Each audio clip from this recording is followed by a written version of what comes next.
அனைவருக்கும் என்னுடைய அன்பான வணக்கம். பேராசிரியர் கு ஞானசம்பந்தன் அவர்கள் தமிழ்நாட்டு மேடையிலே 50 ஆண்டு காலம் செங்கோல் செலுத்தி கொண்டிருக்கிற அந்த செய்தியை பாராட்டுவதற்கு நான் இப்போ விரும்புகிறேன். நாங்கள் இலக்கிய மேடைகளில் பேசுகிறவர்கள் தனித்தனியாக பல மேடைகளில் பேசினா கூட ஒரு குடும்பம் மாதிரி தான், அண்ணன் தம்பி அப்படிங்கிற மாதிரி தான் எல்லா வகையிலும். சிலர் நாங்கள் அப்படியே அதே பழைய அன்போடு இந்த பழைய பாரம்பரியத்தினுடைய தன்மையோடு பழகுகிறவர்கள். என்னோட வெளிநாடு ஒரு முறை நாங்கள் போயிருந்தபோது பல முறை நானும் ஞானசம்பந்தம் ஐயா அவர்களும் ஐயா பாப்பையா அவர்களோடும் எல்லாம் வெளிநாடு பல முறை போயிருக்கிறோம். அப்போது விமானத்தில் விமான நிலையத்தில் காத்து கிடக்கிற போதெல்லாம் நிறைய மனம் விட்டு பேசிகிட்டு இருப்போம். இப்போ கூட சமீபத்தில் எங்களுக்கு ஒரு அனுபவம், அதாவது விமானத்தில் பயணித்த நேரத்தை விட விமானத்துக்கு காத்து கிடந்த நேரம் ரொம்ப அதிகமாக எங்களுக்கு நடந்தது. ஆஸ்திரேலியா போகும்போது, மலேசியா போய் பிறகு மலேசியாவிலேருந்து ஆஸ்திரேலியா போனோம். அப்போ நாங்கள் ஏர்போர்ட்டுக்கு போயிட்டோம். நாங்கள் விமானம் கிளம்ப வேண்டிய நேரம் வரைக்கும் அறிவிப்பு ஒன்றுமே இல்லை.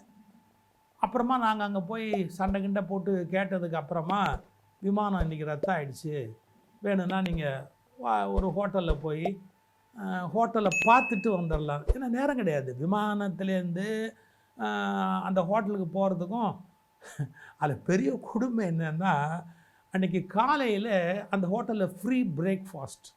ஐயோ 40 ஐட்டம் இருக்குது, எதையுமே சாப்பிட முடியாது. ஏன் சாப்பிட முடியாது?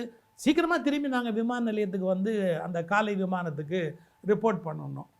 அந்த மாதிரி சமயத்துலலாம் களைப்பே நமக்கு வராதபடி ஒருத்தர் பாதுகாக்க முடியும் அப்படின்னா இந்த பீட்டோல் இன்ஜெக்ஷன் மாதிரி, அதே மாதிரி பேராசிட்டமால் மாத்திரை மாதிரி பலவிதமான சிக்கல்களுக்கு அப்படி ஒன்று அப்படி தூக்கி உள்ளே போட்டால் நம்மளை ஏஞ்சி உட்காத்தி வைக்கும் அப்படிம்பாங்க பாருங்கள். அந்த மாதிரி ஒரு மனிதர் அப்படின்னு சொன்னால் அது எங்கள் ஐயா கு ஞானசம்பந்தம் தான். இவ்வளவு கஷ்டத்துலேயும் சிரிக்க சிரிக்க சிரிக்க நாங்கள் இருக்கிற இடம் குபீர் குபீர் குபீர்னு சிரித்து எவ்வளவு கஷ்டத்தையும் நாங்கள் அப்படியே சிரித்தே மகிழ்ச்சியாக அப்படி கழிச்சோன்னு சொன்னால் அவரோட செய்த அந்த பயணம்.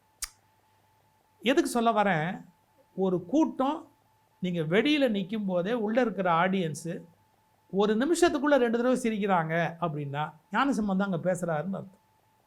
ஞானசம்பந்தம் அங்கே மேடையில் பேசிக்கிட்டு இருக்கிறாரு அப்படின்னு அர்த்தம். ஐயா சுஜாதா எவ்வளவு பெரிய எழுத்தாளர். சுஜாதா சொன்னார், இந்த மனிதரோடு நம்மால் 10 நிமிடம் பேச முடியாது, நம்மளை எடுத்த உடனேயே நிராயுத பாணி ஆக்கி விடுகிறார். தம்முடைய நகைச்சுவையால் நம்மை நிராயுத பாணி, எல்லாத்தையும் நம்ம அப்படியே போட்டுக்கழி நிற்கிற வெறுங்கையோடு நிற்கிற மாதிரி. அப்புறம் நகைச்சுவையில் நம்மளை அப்படியே புரட்டி எடுத்துருவார், ஒன்றுமே பண்ண முடியாது. உண்மை. நடிகர் கமலஹாசன் அவர்கள், சுஜாதா அவர்கள், இன்னும் பலர் வந்து ஞானசம்பந்தம் அவர்களுடைய பேச்சுக்கு மிகப்பெரிய ரசிகர்கள், மிகப்பெரிய ரசிகர்கள். இதை எதுக்கு சொல்ல வரேன் அப்படின்னு கேட்டால், அவருடைய அந்த பொன் விழாவுக்கு என்னால் போக முடியல. திருச்சிராப்பள்ளியில் நடக்கிற அந்த விழாவுக்கு நேரில் போகக்கூடிய வாய்ப்பு எனக்கு இல்லை, சில சிரமங்கள்.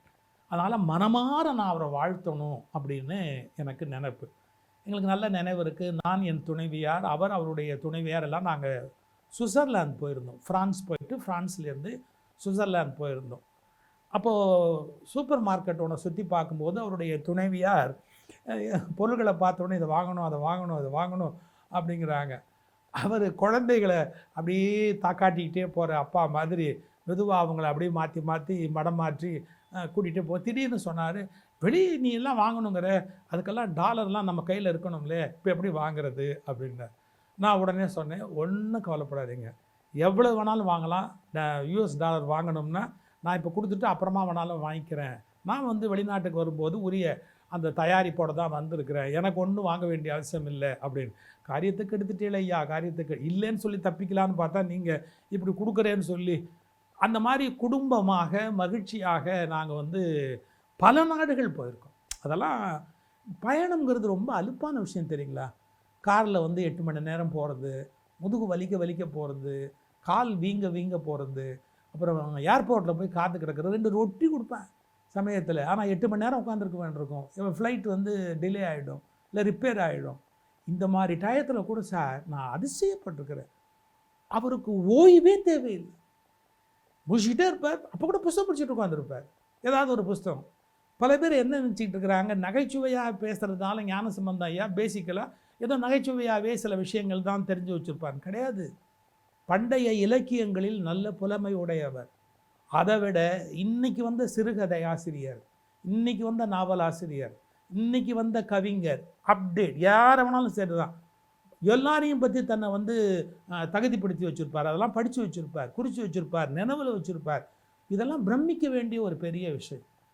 அவர் வந்து மக்களை கையில் வச்சுருக்கிறதுக்காக அப்படி ஹியூமரை தூக்கி தூக்கி தூக்கி போடுறாரு ஒழிய, எந்த சந்தர்ப்பத்திலும் சரியா எந்த சபையையும் அப்படியே சரி கட்டிடுவார், அந்த ஹியூமரை தூக்கி போடுவார் ஒழிய, பழைய இலக்கியங்களில் அவருக்கு பயிற்சி, அவ்வளோ பெரிய பயிற்சி, ஆழமான பயிற்சி. அதெல்லாம் இல்லாட்டி ஒரு இடத்துக்கு வர முடியுமா?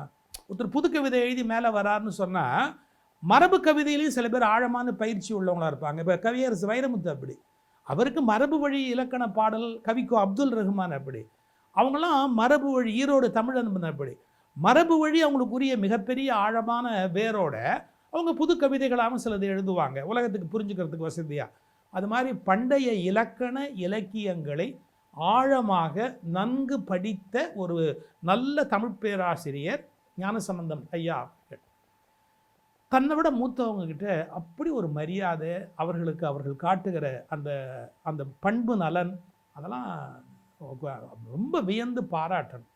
என்னுடைய 50 ஆண்டு கால மேடை இதுக்கு கூட அவர் வந்தார். அவர் வரும்போது கொஞ்சம் அப்போ ஒரு உடல்நலம் சரியாக இல்லாமல் இருந்து கொஞ்சம் மீண்டு வந்தார். அதனால் அவர் படியேறி வந்தவுடனே பக்கத்தில் உட்காந்தவுடனே கேட்டேன், என்ன கொஞ்சம் உடல்நல கொஞ்சம் சிரமமாக டயர்டாக இருக்கீங்களேன்னு. என்ன டயர்டாக இருக்கீங்களே அப்படின்னு. ஆமாம், மேடைக்கு 3 படி ஏறினல்ல அப்படின்னு. இந்த 3 படி ஏறினதில் அவர் டயர்ட் ஆகிட்டாராம். அதையும் அப்பவும் ஒரு ஜோக்காக தான் சொன்னார். ஒரு கூட்டத்தில் அவர் பேசிக்கிட்டு இருந்தார். கூட்டத்தில் இருந்த ஒரு ஆள் கேட்டான், இதே தானே நேற்றுக்கு நீங்கள் சேலத்தில் பேசுனீங்கன்னா. பேச்சில் ரிப்பீட் பண்ணுறது தவிர்க்க முடியாது.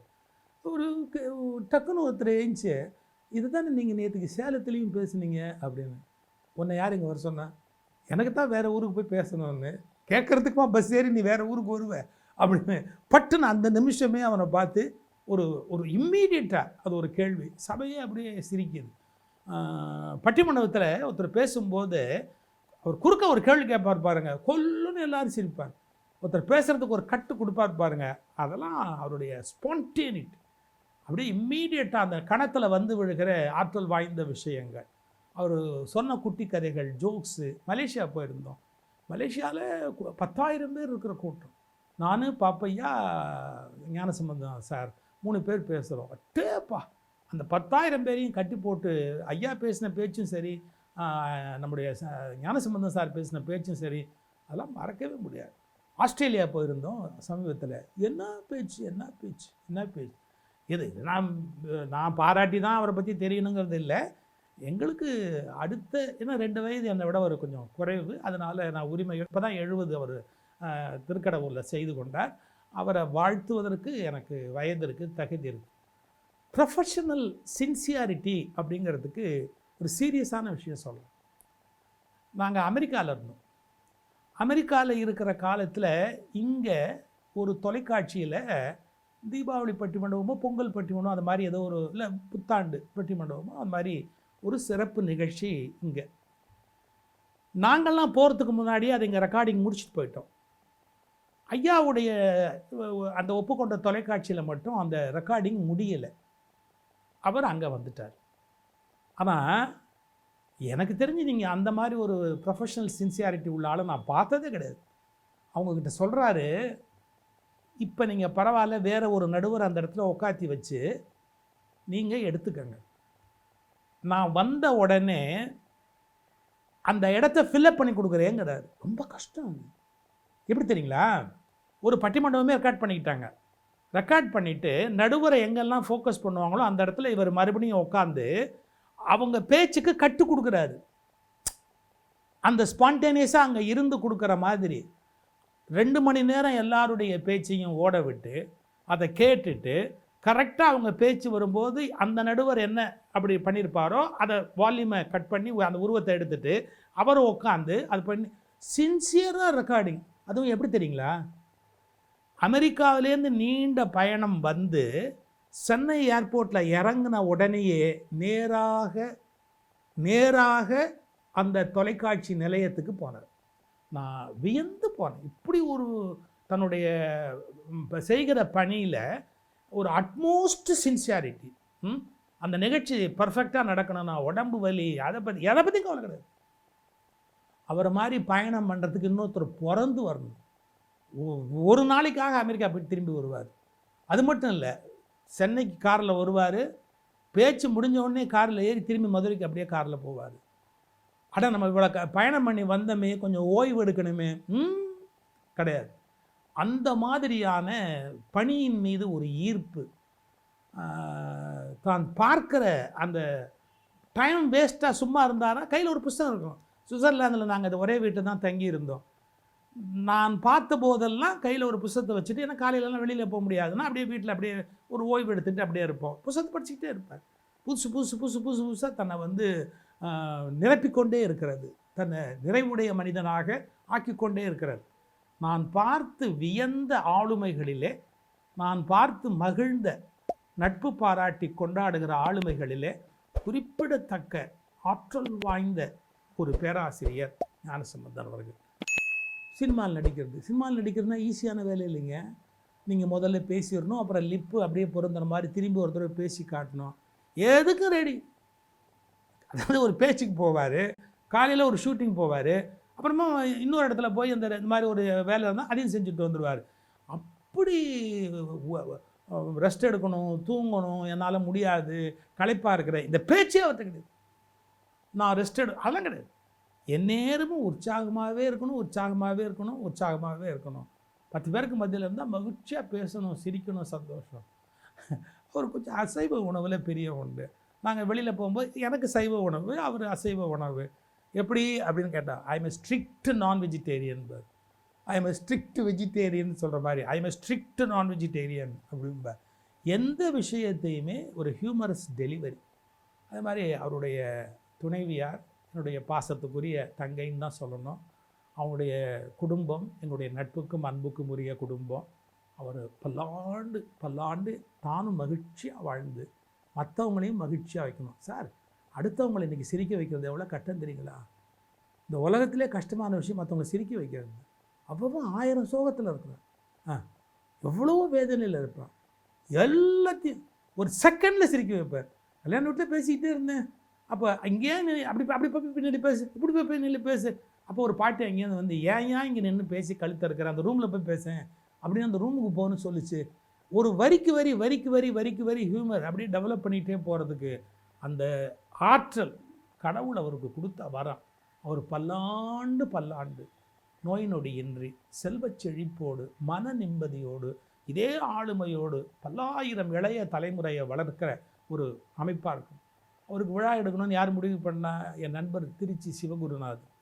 அவர் ஒருத்தர்ப்பா, நேரமும் வேலை, அழகாக இலக்கிய விழா, நகைச்சுவை மன்றம், எல்லா ஊர்கள்லேயும் நகைச்சுவை மன்றம் வந்ததுக்கு பேராசிரியர் ஞானசம்பந்தன் காரணம். தான் போகிற ஊர்லெல்லாம் ஒரு நகைச்சுவை மன்றத்தை தொடங்கி வச்சுட்டு வந்துடுவார். தொடர்ந்து அது நடைபெற்று கொண்டே இருக்கும். அப்படி விதை போடுவார். அது மாதிரி திருச்சி நகைச்சுவை மன்றத்தை அவர் தொடங்கி வச்சார். அந்த அன்புக்காக தம்பி சிவகுருநாதன் அவருக்குரிய பிரம்மாண்டமான விழாவை திருச்சியில் ஏற்பாடு செய்து நடத்துகிறார். அந்த விழா வெற்றி பெற வேண்டும் என்று வாழ்த்துகிறேன். ஞானசம்பந்தன் அவர்கள் நீண்ட நாள் நோய் நொடியின்றி ஆரோக்கியமாக சகல சௌபாகியங்களோடும் சந்தோஷமாக வாழ்ந்து பிறரையும் சந்தோஷமாக வாழ வைக்க வேண்டும் என்று எல்லாம் வல்ல இறையருளை நான் மனப்பூர்வமாக பிரார்த்தித்து அவர்களை வாழ்த்துகிறேன்.